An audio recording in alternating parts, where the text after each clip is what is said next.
నమస్తే మిత్రులారా, నేటి విద్యా ఉద్యోగ సమాచారానికి స్వాగతం సుస్వాగతం. వివిధ మెయిన్ పేపర్లో వచ్చినటువంటి మెయిన్ న్యూస్ అయితే చూడడానికి ప్రయత్నం అయితే చూద్దాం. ఇక్కడ మెయిన్గా చూసినట్లయితే మోడల్ స్కూల్లో 1072 ఖాళీలు రావడం అనేటువంటి జరిగింది. ఇవన్నీ కూడా తెలుసుకోవడానికి ప్రయత్నం అయితే చేద్దాం.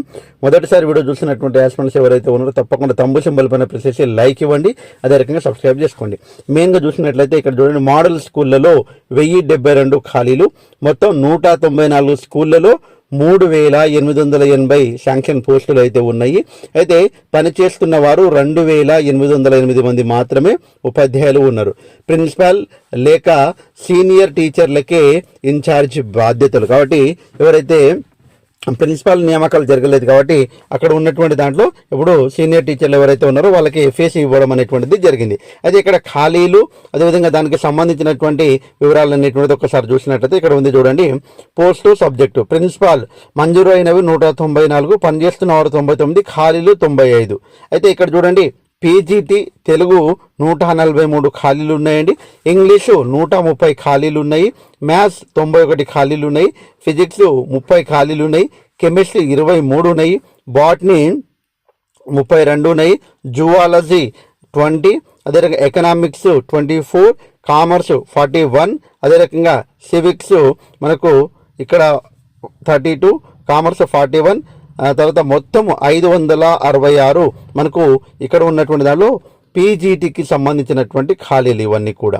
ఇంకా టీజీటీకి చూసినట్లయితే అంటే టీజీటీ పీజీటీకి మనకు కామన్గా టెట్ అనేటువంటిది అవసరం లేదు, మనందరికీ తెలుసండి. ఇక్కడ టీజీటీకి ఒక్కసారి మనం చూసినట్లయితే తెలుగు 117, అదే English 79, Hindi 88, maths 38, science 46, social studies 43, మొత్తము ఇక్కడ చూసినట్లయితే 411.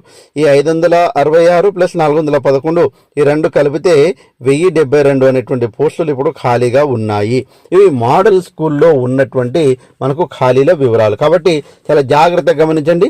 ఎవరైతే ఇప్పుడు వరకు మీరు డిఎస్సికి ప్రిపేర్ అవుతున్నటువంటి యాస్పిరెంట్స్ ఎవరైతే ఉన్నారో, నేను మెయిన్గా చెప్తున్నది ఏంటంటే స్కూల్ అసిస్టెంట్ యాస్పిరెంట్స్ ఎవరైతే ఉన్నారో మనకు అవకాశాలు తక్కువ కాబట్టి ఇప్పుడున్నటువంటి ఈ మోడల్ స్కూల్ పోస్టులు, అదే రకంగా గురుకులకు సంబంధించినటువంటివి అన్నీ కూడా టీజీటీ, పీజీటీ అన్నీ కూడా, ఆర్ట్, క్రాఫ్ట్ ఇవన్నీ కూడా చాలా మనకు బెనిఫిట్గా ఉంటాయి. కాబట్టి మన ప్రిపరేషన్ను అలాగే కొనసాగించండి.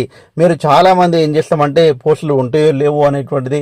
ఇంకోటి నేను ఏం చెప్తున్నా అంటే స్కూల్ అసిస్టెంట్ ఒకటే టార్గెట్ కాదు, స్కూల్ అసిస్టెంట్తో పాటు మన యొక్క టార్గెట్ ఏంటంటే మోడల్ స్కూలు, అదేవిధంగా గురుకులకు సంబంధించింది ఇవన్నీ కాంటెంట్ అనేటువంటిది మన మదర్ కాంటెంట్ ఉంటుంది. కాబట్టి ఆ రకంగా మన యొక్క ఎయిమ్ అనేటువంటిది ఉండాలి, లేకుంటే కష్టం అండి. కాబట్టి చాలా జాగ్రత్తగా ప్రిపేర్ కావాలి.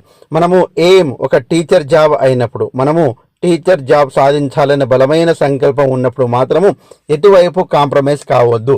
మన లైన్లో ఉన్నటువంటి పోస్టుల సంఖ్య అనేటువంటిది చాలా తక్కువనే ఉంటాయి, బట్ ఒక మంచి హోదా కలిగినటువంటి ఉద్యోగం కాబట్టి ఇప్పుడు మోడల్ స్కూల్ కావచ్చు, అదేవిధంగా స్కూల్ అసిస్టెంట్ కావచ్చు, అదేవిధంగా గురుకుల కావచ్చు, ఈ 3 రకాలైనటువంటి ఉద్యోగాలకు మనం ప్రిపేర్ అవుతున్నాము అనేటువంటి విషయాన్ని అయితే మనం మర్చిపోకూడదు మిత్రమా. సరే, డిఎస్సిలో చాలా తక్కువ పోస్టులు ఉన్నాయి, అది నేను కూడా ఒప్పుకుంటా.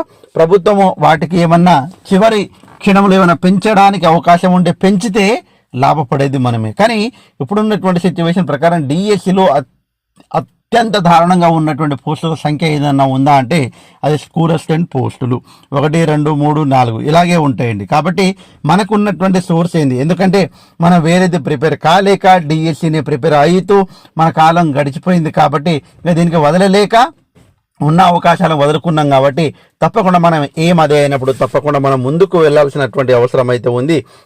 ఇలాంటి మోడల్ స్కూల్ కావచ్చు, అదేవిధంగా గురుకుల కావచ్చు, ఇవన్నీ కూడా మనం ఒక దృష్టికోణంతో ఆలోచించుకుంటా ప్లానింగ్ ఉండాలి. కాబట్టి మీరు అనుకున్నట్టుగా చాలా ఇప్పుడున్నటువంటి సిచ్యువేషన్లో ఈజీగా అంటే ప్రిపరేషన్ అనేటువంటిది పోస్ట్పోన్ చేస్తే మనకు జాబ్ అనేటువంటిది పోస్ట్పోన్ అవుతుంది మిత్రమా, గుర్తుపెట్టుకోండి. కాబట్టి చాలా హాఫ్ మార్క్ తోటి, 1 మార్క్ తోటి, 2 మార్క్స్ తోటి ప్రిపేర్ అంటే వాళ్ళు ప్రిపేర్ అయ్యి జాబులు కోల్పోయినటువంటి ఆస్పిరెంట్స్ యొక్క బాధ వర్ణాన్వితం. కాబట్టి వాళ్ళకైతే ఆ బాధ ఉంది కాబట్టి కసిగా చదువుతున్నారు. కాబట్టి ఈసారి ఎలాగైనా జాబ్ సాధించాలని సంకల్పం ఉన్నటువంటి ఆస్పిరెంట్స్ ఎవరైతే ఉన్నారో తప్పకుండా అటువైపు మీ యొక్క ఆలోచన ఉండాలి. ఇవన్నీ కూడా రావాలని మనస్ఫూర్తిగా కోరుకుందామండి. ఇంకా మనకు స్కూల్ ఎడ్యుకేషన్కు కొత్త డైరెక్టర్ ఎప్పుడో 10 రోజుల క్రితమే నరసింహారెడ్డి బదిలీ, ఇంకా కొత్త వారిని నియమించని సర్కారు. కాబట్టి స్కూల్ ఎడ్యుకేషన్ కొత్త డైరెక్టర్ ఎప్పుడు వస్తారు అనేటువంటిది ఈరోజు పేపర్లో రావడం అనేటువంటి జరిగింది. కాబట్టి రాష్ట్ర మొత్తంలో 40,000కు పైగా స్కూళ్ళు, 4 లక్షల మందికి పైగా సిబ్బంది ఉన్న అతిపెద్ద డిపార్ట్మెంట్ స్కూల్ ఎడ్యుకేషన్. త్వరలోనే స్కూల్ ప్రారంభమవుతుంది కాబట్టి తప్పకుండా అందరూ కూడా 100% పకడ్బందీగా డైరెక్టర్ నియమిస్తేనే కదా అన్ని విషయాలు కూడా జరిగేటువంటిది. కాబట్టి ఆ రకంగా ప్రభుత్వం ఆలోచిస్తుందని మనస్ఫూర్తిగా కోరుకుంటూ మన యాప్ని మీరు వీలైతే డౌన్లోడ్ చేసుకోండి. అదే రకంగా మన క్లాసెస్ను తప్పకుండా మీరు 100% 1-2 సార్లు మీరు ఆలోచన చేయండి. మన యాప్లో పీడిఎఫ్లు ఫ్రీగా ఉన్నాయి, ఫ్రీ క్లాసెస్ అనేటువంటిది ఉన్నాయి. వాటన్నింటిని వినియోగించుకోండి. ఎందుకంటే ఫ్రీగా వచ్చాయని తక్కువ అంచనా వేయరాదు. సో ఏది ఏమైనా తప్పకుండా అవన్నీ కూడా మీరు వినియోగించుకుంటా మనస్ఫూర్తిగా కోరుకుంటూ ముగిస్తున్నాను. జై Hind. Thanks for watching. All the best. Bye. See you.